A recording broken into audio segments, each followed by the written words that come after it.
안녕하십니까. 매일 아침 조간신문의 주요 기사를 딱딱 풀어서 해석해드리는 조간딱풀 3월 16일 목요일에 인사드립니다. 오늘 아침 조간신문의 일면 톱 기사는 다 똑같습니다. 주제가 같습니다. 다만 이 한겨레 신문과 경향신문을 제외하고는 그렇습니다. 자, 일단 조선일보 일면 톱 기사를 보여드리겠습니다. 첨단 산단 15곳 조성, 삼성 용인에 300조 투자. 자, 삼성은 용인에 300조 원, 무려 300조 원을 투자해서 세계 최대의 반도체 허브를 만든다. 이 기사가 중앙일보는 또 톱이었고, 이 국가 첨단 산업 육성 전략, 그리고 국가 첨단 산업 벨트 조성 계획을 어제 발표를 했죠. 상당히 어떤 국가적인 사업입니다. 정부가 핵심 산업 육성 전략을 수립했는데 6대 분야에 무려 550조 원을 투입한다. 자, 그중에서 삼성이 용인에 300조 원을 투입을 합니다. 그리고 평택, 이천, 판교에 있는 반도체 메가 클러스터를 구축을 한다. 그리고 윤석열 대통령은 첨단 산업은 안보 전략 자산이다. 이렇게도 이야기를 했고, 수도권 규제 완화까지 이야기하는 상당히 국민 경제, 국민 생활에도 큰 파급 효과를 미칠 수 있는, 자, 이런 기사가 일면 톱입니다. 다른 언론도 다 마찬가지입니다. 자, 다만 한겨레 신문 제가 일면을 보여드리죠. 한겨레 신문 일면, 이 한겨레 일면 톱은 전혀 다른 얘기를 하고 있습니다. 일면에 그 첨단 산업 그랜드 플랜, 이 기사는 단 한 줄도 없습니다. 이면으로 밀었습니다. 그리고 이 일면 톱은 뭐냐? 한겨레 일면 톱. 윤 대통령 구상권 행사 없다. 일본 걱정 말라. 자, 어제 요미우리 신문과 인터뷰를 했죠. 요미우리 신문이 무려 9개면에 걸쳐서 이 윤석열 대통령의 인터뷰 기사를 실었는데 그 중에 하나를 딱 끄집어낸 겁니다. 이번에 그 제3자 변제 이후, 일본에서 좀, 그 이후에 또다시 문제를 제기할 것 아닌가. 그 정권이 바뀌면은 그 부분에 대해서, 그 질문에 대해서, 구상권 행사가 없다. 이렇게 이야기를, 앞으로는 구상권 행사가 추가로 없을 것이다. 이렇게 이야기한 걸 일면 톱을 뽑았습니다. 오늘 윤석열 대통령이 일본을 방문을 하는데, 이런 부분을 그 부각을 시키는 거죠. 일본 언론 인터뷰. 근데 오늘 정상회담을 하는데 3자 변제 이후 일본 우려 무마했다.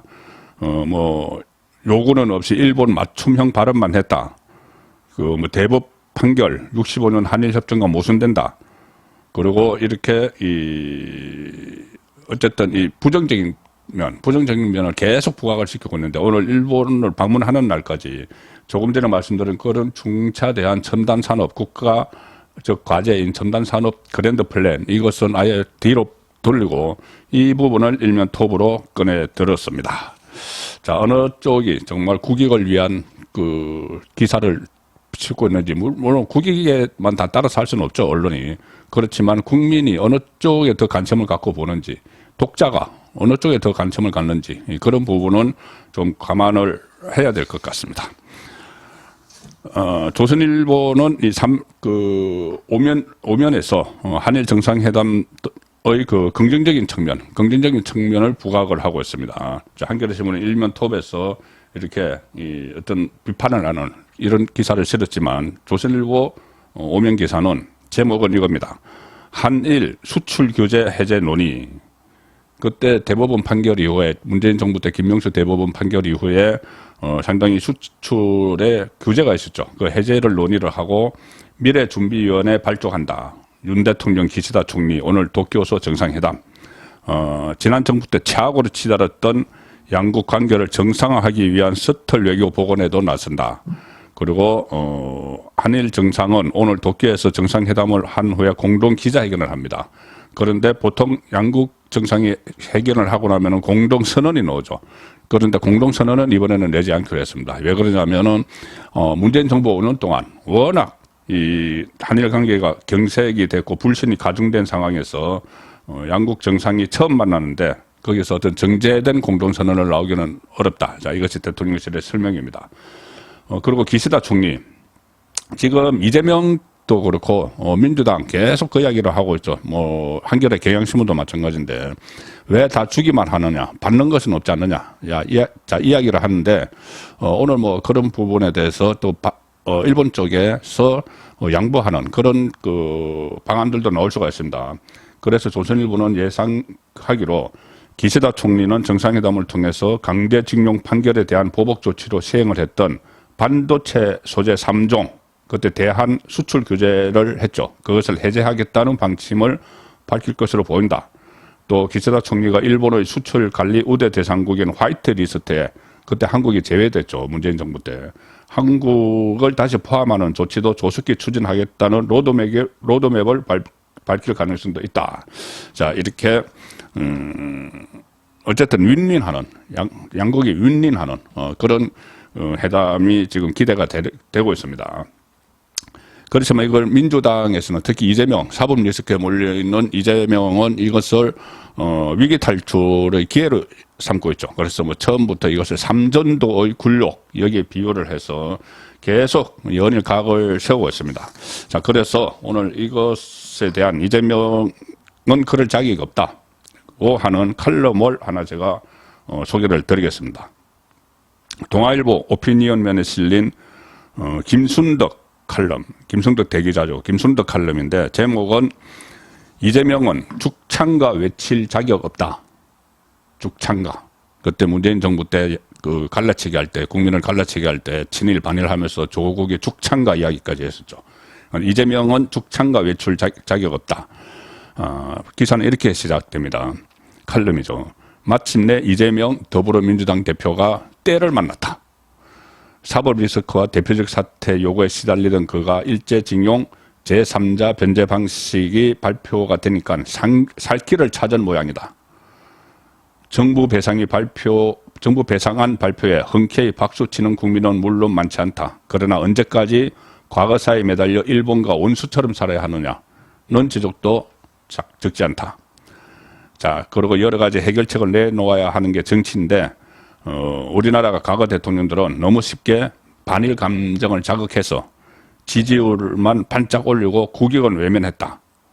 2018년 말 대법원 강제동원 판결에 나오자 문재인 당시 대통령은 이듬해 3.1절에 있지도 않은 친일 청산을 말했다. 그리고 일본과의 관계를 어떻게 정치적으로 이용했는지 사례를 듭니다. 그리고 이 반일 감정으로 잠깐 재미를 봤던 민주당이 이번 같은 폭발성 보따리를 놓칠 리 없다.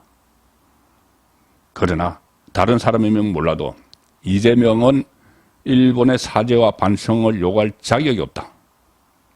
죽창가 외칠 자격이 없다. 세 가지 이유를 이야기합니다. 간략히 소개드리면 첫 번째는 지금 뭐 사법 리스크 방탄을 위한 사욕이 너무나 분명해 보인다. 본인의 이 위기를 극복하기 위해서 계속 윤석열 정부를 공격을 하고 있는 그것이 너무 분명하죠. 그래서 몇 가지 사례를 쭉 듭니다. 그리고 두 번째, 이재명이 나서면 안 되는 두 번째 이유는 우리 역사에 무식하기 때문이다. 우리 역사에 이재명이 너무 무식하다. 2017년에 이재명이 책을 냈죠. 이재명은 합니다. 여기에서 어떻게 썼냐면 동학혁명 당시 조선의 위정자들은 거세게 일기 시작한 동학혁명의 불길을 끄기 위해 일본군을 끌어들였다. 이렇게 적었는데 그건 틀렸다는 겁니다. 이 조선 왕조가 지원병을 요청한 나라는 세계 열강에 뜯기고 있던 청나라였다. 청나라가 군대를 파견을 하자 일본도 텐진 조약 3조에 따라서 군대를 보냈던 거다. 텐진 조약 3조는 청나라 그리고 일본이 어느 한쪽이 파병을 할 경우에 우선 상대방 국가에 알린다 뭐 이런 조항이 있습니다. 그래서 파병을 한 것이지 일본군을 끌어들인 게 아니다. 그 역사에 무지한 사람이 일본과의 관계도 무지한 사람이 무슨 죽창가냐 이 이야기입니다. 자, 세 번째 이유. 그로 인해 5번이나 극단적 선택을 했기 때문이다. 어떤 이유에서든 자신과 연루돼 귀한 목숨을 스스로 내려놓았는데도 이재명은 모른다며 춤까지 췄다. 춤까지 췄다는 것은 그때 김문기 씨, 고 김문기 씨 발인하는 날, 뭐 이재명이 그때 뭐 성탄절인가요? 그때 뭐 춤을 췄다는 그런 이야기가 가족들이 피 끓는 심정으로 이야기를 했었죠. 남의 생명과 감정을 중히 여기지 못하는 사람이 남의 나라에 감히 사죄와 반성을 요구할 수는 없다. 그래서 이재명은 죽창가 외칠 자격 없다. 이 민주당은 냉철히 판단하기 바란다. 이재명과 더불어 과거에 처박힐 건지 이젠 털어내고 국민과 함께 갈 것인지. 자, 김순덕 대기자 칼럼을 소개해드렸습니다. 지금 뭐 세간에 떠들썩한 것은 전두환 전 대통령 손자 전우원 씨의 일단 뭐 폭로라고 할까요? 영상을 통해서 또 SNS를 통해서 가족의 일들을 잇따라 얘기를 하고 있습니다. 아주 폭발성이 큰 것들인데 다 사실이라면은 자 먼저 동아일보 사인문 보여드리겠습니다. 다른 언론도 많이 다뤘습니다. 동아일보 사인문 보시면 전두환 손자 돈 없다던 연희동 집에 스크린 골프장이 있다. 전두환 전 대통령의 이 사저이죠. 연희동에 집안에 스크린 골프장을 갖춰놨다. 그래서 이순자 여사가 골프를 치는 최근의 사진이 아니고 최근은 연세가 많았으니까 과거에 그 골프 연습을 하는 그런 사진까지 공개를 했습니다. 전우원 씨죠, 손자. 그 이순자 추정 동영상 올려. 그리고 부모가 미국 시민권 획득의 도망 계획. 자, 이런 그 이야기들인데 몇 가지만 소개해드리면은 뭐 여러 가지 많이 이야기를 했지만 좀 사회적 논란이 될 만한 것들입니다. 만약에 사실로 밝혀지면 이 돈이 없다던 우리 가족들은 어디 쓴지 모를 검은 돈이 계속 나와 아직도 잘 먹고 잘 살고 있다. 그러면서 가족과 친지를 비판하는 글, 사진, 동영상을 계속 올리고 있는데 이게 왜 또 문제가 되냐면 전두환 전 대통령의 추징금은 여전히 925억 8천만 원이 미납된 상태이기 때문입니다. 손자는 이렇게 이야기합니다. 할아버지가 그러니까 전두환 전 대통령이 학살자라고 생각한다. 그는 범죄자다. 그리고 스크린 골프장 골프채를 뒤돌리는 영상을 올리면서 서울 서대문구 연희동의 자택 내에 구비된 시설이다. 또 할머니 이순자 여사죠. 할머니가 학자금을 지원해 줄 때 연희동 자택에서 일하는 아주머니 계좌를 사용해 돈을 보냈다. 추징금 때문에 정상적 은행 거래 대신 제3자를 통해 송금을 했다는 그런 의미죠. 그리고 연희동 자택에 상상도 못할 비자금이 숨겨져 있다는 말을 어머니로부터 들었다. 이 어머니는 본인의 생모입니다. 그 아버지인 전재용 씨와 이혼을 했죠. 전재용 씨는 탤런트 박상아 씨와 재혼을 했습니다. 이 손자는 또 이렇게 이야기합니다. 아버지와 새어머니 박상아 씨는 미국 시민권을 획득해서 법의 심판으로부터 도망가려는 계획이 있다. 자, 그런데 역대 대통령, 우리나라 역대 대통령 그 자녀 중에서 중간에 그 대통령 재임 중에 동남아로 그 어문스러운 이주를 했다가 돌아온 문다이슨에 있어서도 역대 대통령 자녀 중에 외국 시민권을 취득한 전례가 없기 때문에 만일에 전재용 씨 부부가 실제로 시민권을 취득하면 논란이 지금 예상이 되는데, 자, 전재용 씨는 동아일보 통화에서 이렇게 이야기합니다. 일단은 아들이 정신질환과 마약 투약 문제로 정상적인 생활이 불가능한 상태다. 이렇게 이야기를 하고, 미국 시민권 취득에 대해서는 절차가 진행 중인 건 맞다. 이렇게 이야기를 했습니다. 그리고 연희동 자택의 스크린 골프 시설에 대해서는 부친 생전에 자식들이 돈을 모아 선물로 해드린 것이다. 이렇게 해명을 했는데 이것이 또 시민권 취득을 그 절차를 밟고 있다고 그러면 상당히 도덕적인 부분에서 논란이 될 소지가 있죠. 자, 여기서 지금 궁금해지는 것은 그 전두환 손자, 전우원 씨, 왜 이런 폭로를 하는 것일까? 가장 궁금한 대목일 수가 있습니다. 물론 이 폭로된 부분들에 대해서 진위 여부도 밝혀야 되지만은 이 전두환 전 대통령의 손자가 왜 이렇게 하는 것일까? 본인은 이렇게 설명을 합니다. 가족을 사랑하는 마음에 범죄자인 가족을 보호하기 시작하면 사회의 정의는 사라진다.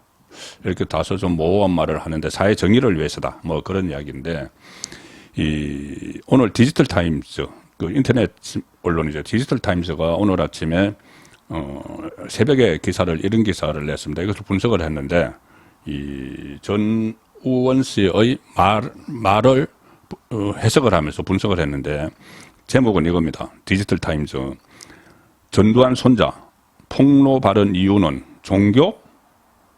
신 앞에 죄인 도망갈 것 없어. 자, 이런 말을 해서 폭로 발언 이유가 종교일까?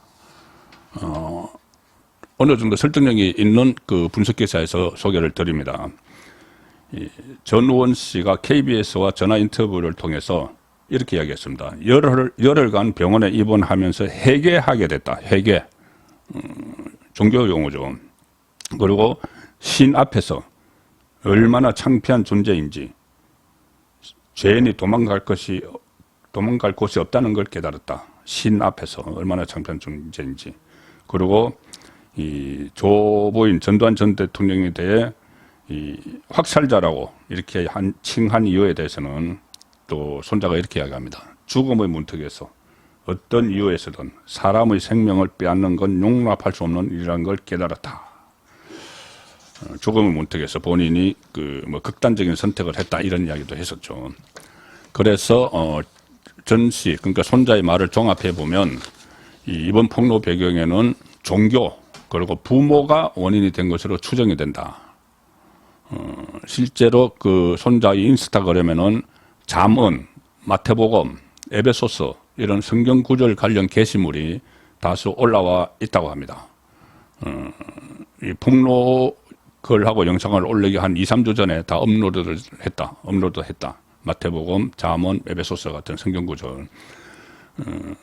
그런데 이 전재용 씨도 아버지죠. 전재용 씨도 폭로 이틀 전부터 갑자기 하나님의 심판을 언급하더라 이렇게 전했다고 합니다. 자, 그런데 이제 종교적인 문제도 있지만 또 하나 복합적으로 작용했다고 볼 수 있는 것이 아마 가정사 때문 아닌가 싶습니다. 가정사. 이 가정사에 대해서도 아버지를 전재용 씨 이렇게 부르면서 이렇게 호칭을 할 정도로 극도의 이 불신감을 표출을 하고 있죠. 유튜브 라이브에서 손자는 이렇게 이야기합니다. 아버지는 내가 어렸을 때부터 10년 가까운 시간 동안 해외에서 일하고 있다고 거짓말하며 박상아 씨와 바람을 피웠다. 이뿐만 아니라 이 여자 저 여자를 만나며 외도를 저질렀다. 이렇게 주장을 했습니다.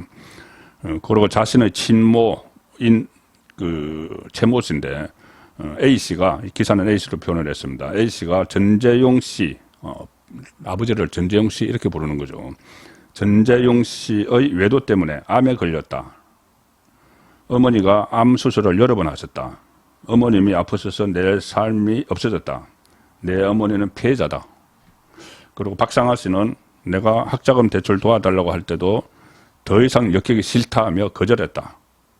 그러나 그분, 박상아의 따님들, 그들의 행복은 누구보다 보장했다. 이렇게 나를 세웠다고 합니다. 3월 16일 보내드린 조간 따풀이었습니다.